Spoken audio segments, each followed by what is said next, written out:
आप लोगों का गुरुजी VNS में स्वागत है। आप लोगों के लिए RRB ग्रुप डी 16 सितंबर 2022 के पेपर सॉल्व करा रहे हैं। जो पेपर हो चुके हैं देखिए दिया हुआ है 100 रुपये और 50 रुपये के 32 नोट का मूल्य 2000 रुपया है तो 50 रुपये के नोट की संख्या ज्ञात करें। तो यहाँ पर 50 का पूछ रहा है तो हम 50 की नोट, जैसे यह हो गया 50 की नोट और यह हो गया 100 की नोट, ठीक। तो 50 की नोट की संख्या पूछ रहा है तो इसको मान लिए हम x हो गई और यह हो जाएगा 32 माइनस x। टोटल नोटों की संख्या जो है 32 दिया हुआ है। अगर 50 की नोट की संख्या x मान लेते हैं तो 100 के नोट की संख्या हो जाएगी 32 में से x को घटा देंगे तो हो जाएगी। अब देखिए 100 के नोट की वैल्यू कितना हो जाएगी, तो यहाँ पे 100 से मल्टीप्लाई कर दिए और यहाँ पे 50 से जब हम मल्टीप्लाई करके ऐड कर देंगे तो इसकी वैल्यू कह रहा है हो जा रहा है 2000 रुपये। अब यह मेरा एक समीकरण बन गया। इस समीकरण को हम जो है बहुत आसानी से सॉल्व करके 50 रुपये की नोटों की संख्या हम प्राप्त कर सकते हैं। देखिए अब सॉल्व कर रहे हैं तो यह हो जाएगा 3200 minus 100x plus 50x equal to 2000। यह हो गया। अब देखिए 3200 को उस तरफ भेज देंगे और इसे ऐड कर देंगे तो हो जाएगा minus 50x equal to minus 1200। यह हो गया। 0 से 0 कट गया, माइनस से माइनस क्रॉस हो गया तो x की वैल्यू हो गई 5 दूना के 10, 5 चौके 20, 24 नोट। अर्थात यह जो है आ गया 50 की नोटों की संख्या 24 होगी। कितना होगी? 50 के नोटों की संख्या 24 होगी। आंसर मेरा आ गया 24। नेक्स्ट क्वेश्चन देखते। क्वेश्चन दिया हुआ है x का 35% y के 40% के बराबर है तो x अनुपाते y का मान ज्ञात करना है। इसको हम बहुत इजीली लगा लेते हैं। देखिए जो क्वेश्चन दिया हुआ है अगर हम उस क्वेश्चन को समझ गए तो लगाने में समय नहीं लगता है। सीधी सी बात है। x का 35% कह रहा है तो चलिए लिख देते हैं x का 35% बराबर हो गया y के 40% के बराबर कह रहा है सवाल। अब देखिए इसको सॉल्व कर लेते हैं तो प्रतिशत से प्रतिशत क्रॉस हो गया। 5 सत्ते के 35, 5 8 40 तो x बाई y की वैल्यू आ गई 8/7। अब इसको लिख सकते हैं x अनुपाते y की वैल्यू आ गई 8/7। देखिए बहुत इजीली लगा लिया हम लोग। इसका आंसर आ गया x अनुपाते y का 8/7 हो गया। आप लोगों को एक एक क्वेश्चन हम जो है इसी तरह से बहुत इजीली वे में क्लियर करते हुए चलते हैं। देखिए अब नेक्स्ट क्वेश्चन दिया हुआ, किसी घन की भुजा 4 सेंटीमीटर है तो संपूर्ण पृष्ठ का क्षेत्रफल ज्ञात करने के लिए कह रहा है। देखिए एक घन है उसकी जो है भुजा दिया हुआ है 4 सेंटीमीटर, ठीक है। हम जानते हैं कि घन का संपूर्ण पृष्ठ बराबर होता है 6a स्क्वायर। a स्क्वायर का मतलब होता है भुजा का स्क्वायर। तो यहां पर 6 मल्टीप्लाई भुजा दिया हुआ है 4 का स्क्वायर कर देंगे तो यह हो जाएगा मेरा 4 चौका 16, 16 छका 96। यह आ गया 96 सेंटीमीटर स्क्वायर। यूनिट लिखा जाता है, अगर यूनिट नहीं लिखेंगे तो सवाल गलत हो जाएगा। अब देखिए आ गया जो है 96। फिर से देख लेते हैं हम जानते हैं कि किसी घन की भुजाएं अगर 4 सेंटीमीटर दिया है तो संपूर्ण पृष्ठ का क्षेत्रफल कितना होगा उस घन का। तो घन का संपूर्ण पृष्ठ बराबर होता है 6 भुजा का स्क्वायर। इसलिए हम निकालते हैं, जैसे मान लीजिए कोई घन है तो उसकी लंबाई और चौड़ाई समान होती है। तो घन में 6 पृष्ठ होते हैं, 6 पृष्ठ होते हैं तो 6 का क्षेत्रफल निकालेंगे। एक पृष्ठ का क्षेत्रफल निकालने के लंबाई गुणे चौड़ाई करना पड़ता है। तो घन है, क्योंकि लंबाई और चौड़ाई सेम है, इसीलिए भुजा का स्क्वायर हो जाता है।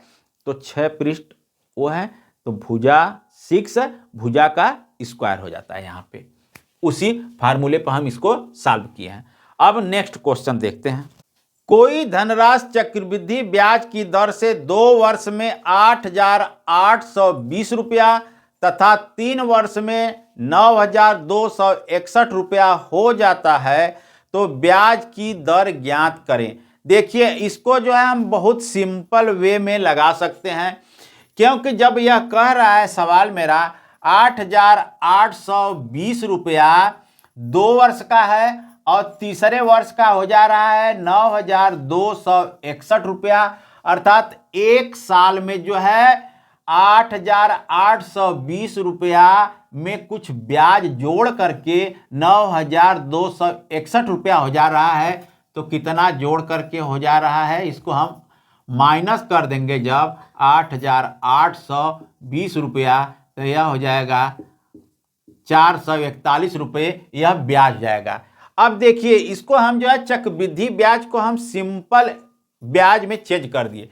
अब देखिए, यह हो जाएगा, हम जानते हैं कि ब्याज बराबर होता है मूलधन। तो मूलधन यहाँ पर 8,820 रुपया गुणते दर गुणते समय एक साल के लिए बट्टा में 100 हो गया, 0 से 0 कट गया, तो यह हो गया 441 गुणते 10 बट्टा के 882 इक्वल टू आर। रेट यह 2 बार में कट गया, 2 पंचे 10।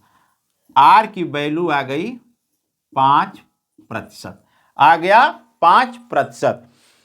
देखिए, आरआरबी ग्रुप डी के जितने भी क्वेश्चन हैं उनको अगर आप जो है ध्यान से देखेंगे तो आप लगा लेंगे। अगर परीक्षा हाल में घबरा गए तो एक भी क्वेश्चन नहीं लगा पाएंगे आप।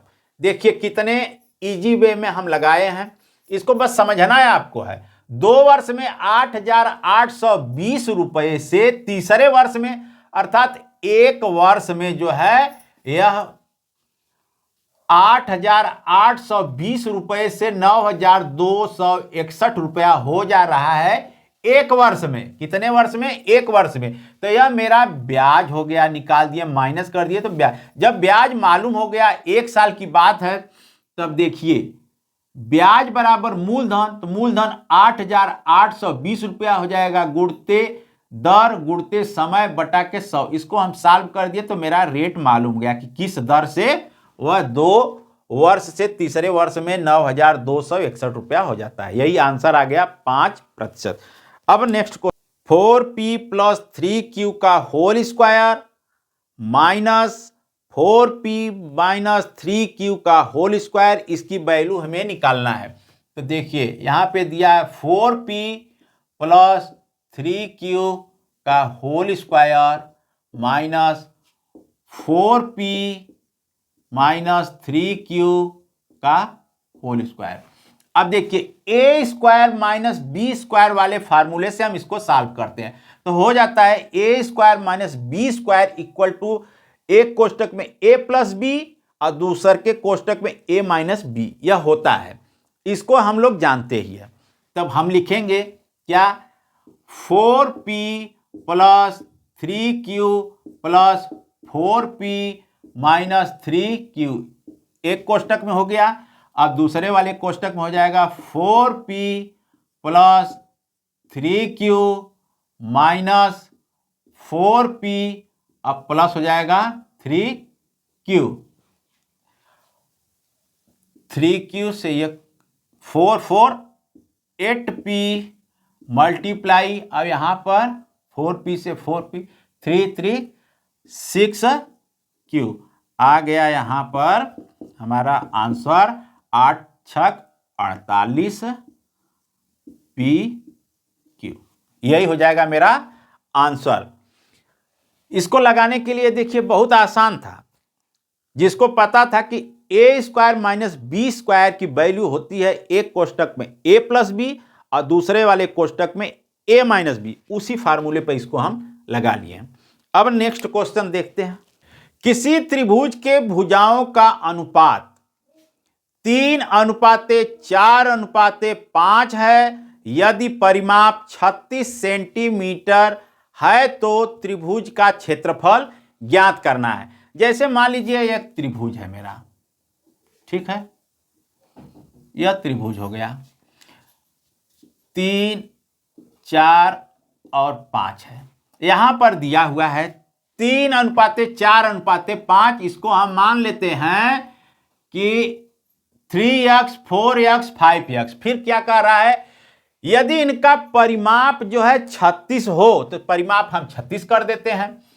3x plus 4x plus 5x equal to 36। तो हो गया 3 4 7 5 12x इक्वल टू 36। तो x इक्वल टू हो जाएगा 12 3 36, 3 आ गया। अब देखिए x की वैल्यू इसमें रख देंगे तो यह हो जाएगा मेरा 9 हो गया, और यह हो गया 3 चौका 12, यह हो गया, और यह 3 5 15। अब इसकी वैल्यू आ गई 15। अब यह जो है मेरा समकोण त्रिभुज हो गया। 15 15 225 और 12 12 144 प्लस 9 9 81 225 हो गया। ठीक है, अब देखिए हम जानते हैं कि समकोण त्रिभुज का क्षेत्रफल क्या होता है, लंब आ गया 9 हो गया, गुणे आधार 12 बट्टा के 2, तो 2 छक्का 12 हो गया, 9 छक 54 सेंटीमीटर स्क्वायर। यही आ गया मेरा आंसर। आंसर आ गया 54 सेंटीमीटर स्क्वायर। देखिए यहां पर अनुपात दिया था 3:4:5, तो उसको हम मान लिए 3x अनुपाते 4x अनुपाते 5x, और फिर कह रहा है उसका परिमाप का मतलब उनकी तीनों भुजाओं को हम जोड़ देंगे तो वही मेरा परिमाप हो जाएगा। तो यहां से हमारे x की वैल्यू आ गई, और उस x को फिर यहां हम रख दिए तो उसकी जो एग्जैक्ट वैल्यू है वह आ गई। 9 हो गया, 12 हो गया, 15 हो गया। इससे हमें पता चल गया कि कौन सा समकोण या समकोण त्रिभुज है। तो समकोण त्रिभुज का क्षेत्रफल हम लोग जानते हैं लंब गुणे आधार बट्टे 2 होता है। इसको सॉल्व कर दिए, आ गया 54 सेंटीमीटर स्क्वायर। नेक्स्ट क्वेश्चन देखते हैं। 1800 रुपये को 2:7 में बांटा जाता है तो बड़ा भाग कितना होगा। बहुत ही सिंपल क्वेश्चन दिया है। क्या दिया है, 1800 रुपये को 2 भागों में बांटना है, एक को 2 और दूसरे वाले के 7 के अनुपात में रहना चाहिए। तो क्वेश्चन कह रहा है कि 2:7 में बांटना है। हम कह रहे हैं कि 2x अनुपाते 7 में बांटना है, तो हम 2x और 7x में बांट दिए। दोनों का जो है जोड़ने पर हो जा रहा है 1800 रुपये। क्लियर हो गया। सवाल कह रहा है कि 2:7 में बांटिए, हम कह रहे हैं कि 2x अनुपाते 7x में बांटेंगे। जब जो है दोनों को बांटेंगे तो ऐड करने पर आ जाएगा 1800 रुपये। इतना तो क्लियर है। अब देखिए यहां पर हो गया 9x की वैल्यू 1800 के बराबर, तो x की वैल्यू हो जाएगी 200 के बराबर। अब देखिए x बराबर 200 आ गया, और सवाल में पूछ रहा है कि बड़ा भाग, तो बड़ा भाग जो है 7x वाला ही तो है, तो यहां पर x की वैल्यू रख देंगे तो यह हो जाएगा 7x बराबर 1400। 7x बराबर हो गया 1400, अर्थात बड़ा वाला जो है 1400 हो गया और छोटा वाला हो जाएगा 400। 14 4 1800 हो गया। सवाल एकदम क्लियर है, आंसर आ गया, बड़े वाले भाग को 1400 मिलेगा। नेक्स्ट क्वेश्चन देखते हैं। मूलधन दिया हुआ है 12,500, दर दिया है 10%, समय 2 वर्ष है, तो चक्रवृद्धि ब्याज ज्ञात करना है। इसको हम जो है बहुत अच्छे ढंग से एकदम ट्रिक पर लगाते हैं। देखिए कैसे, 12,500 रुपये यह दिया है, 10% से 1 वर्ष का कितना हो जाएगा, इसका हो जाएगा,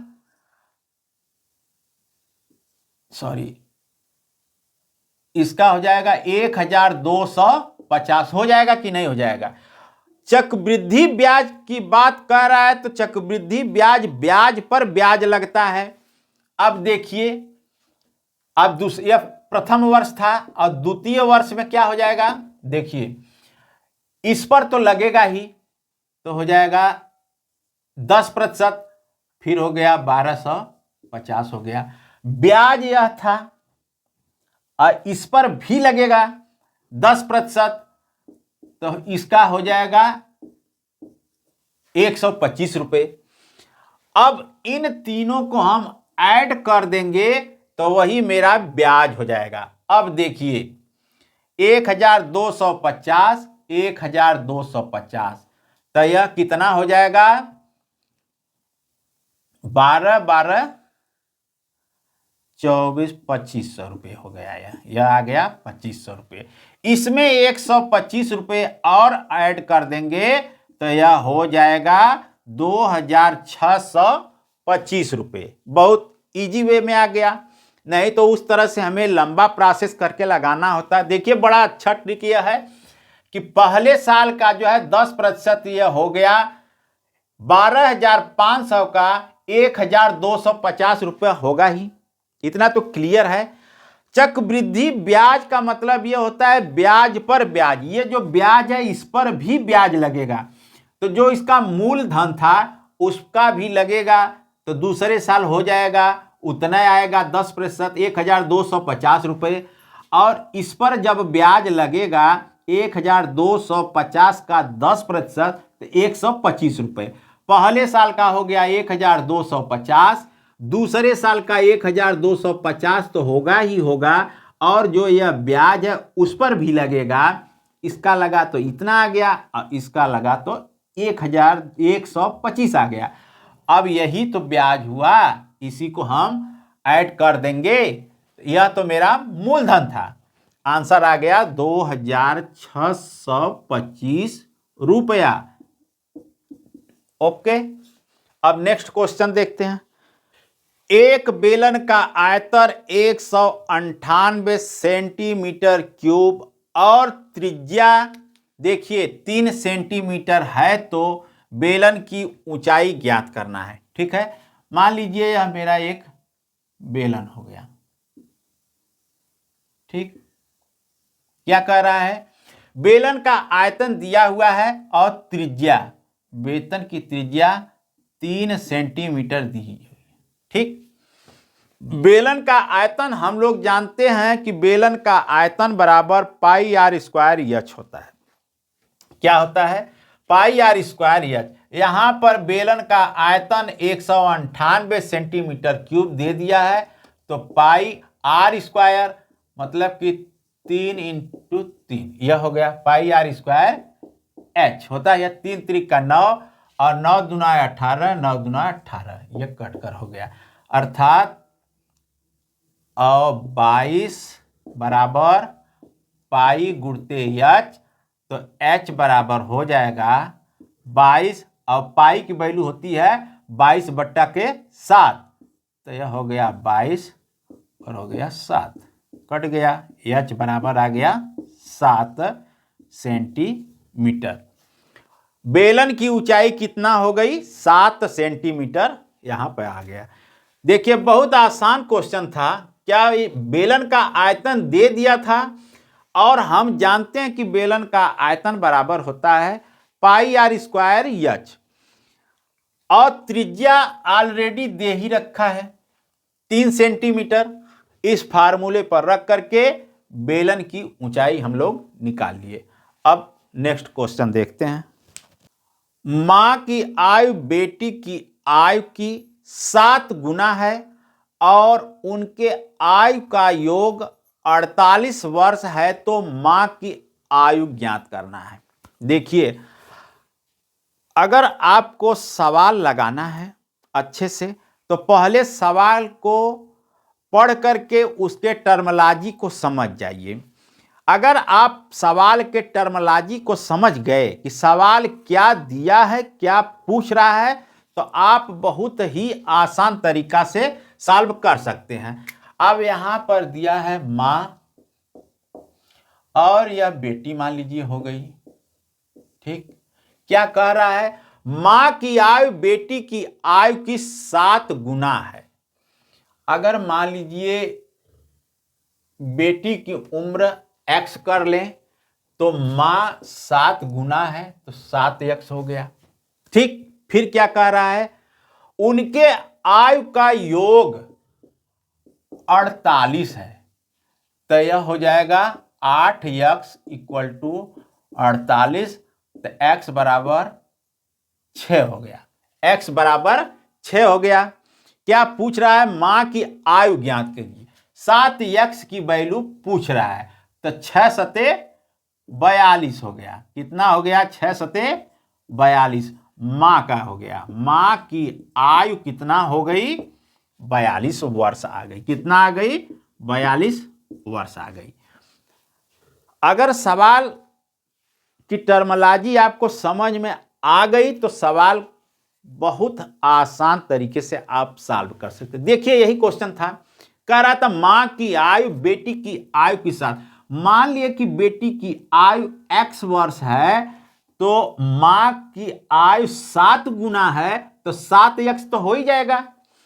अब फिर कह रहा है कि दोनों का योग 48 है। अब सवाल को देखिए, दोनों का योग 48 है, तो यहां से x की वैल्यू आ गई। जब x की वैल्यू आ गई तो हम मान चुके हैं कि मां की आयु जो है 7x है, उस हिसाब से आ गया 42 वर्ष। क्लियर हो गया? अब नेक्स्ट क्वेश्चन देखते हैं। x square minus 11x plus 18 equal to 0 है, तो alpha square plus beta square का मान ज्ञात करना है। द्विघात समीकरण है। पहले जो है इसे सॉल्व करने से पहले हमें इनके दोनों मूलों को ज्ञात कर लेना होगा। आइए देखते हैं कैसे हम जो है इनके दोनों मूल को ज्ञात करते हैं। दिया है, इतना दिया है, क्लियर है। अब देखिए, 18 का ऐसा गुणनखंड करिए 2, जिसको जोड़ने या घटाने पर -11 आ जाए, तो हो जाएगा -9x minus 2x plus 18 equal to 0। हो जाएगा कि नहीं? -9 में -2 का मल्टीप्लाई करेंगे तो 18 हो जाएगा। -9 और -2 -11 हो गया। तो यहां पर x कॉमन ले लिए तो x -9 हो गया। यहां पे 2 कॉमन ले लिए तो x -9 यहां पे हो गया इक्वल टू 0। तो x -2 और हो गया x -9 इक्वल टू 0। x की वैल्यू आ गई 2 और यहां पर एक वैल्यू आ गई 9। अगर हम इसको अल्फा मान लेते हैं तो यह बीटा हो जाएगा। पूछा क्या है? Alpha square plus beta square का मान। तो 2 का स्क्वायर हो जाएगा 2 का स्क्वायर प्लस 9 का स्क्वायर, तो हो गया 4 प्लस 81 इक्वल टू 85। यही आ गया मेरा आंसर। आप लोगों को समझ में आ गया होगा। अगर यह वीडियो आप लोगों को अच्छा लगा है तो वीडियो को लाइक, शेयर, कमेंट्स और सब्सक्राइब करें। ओके।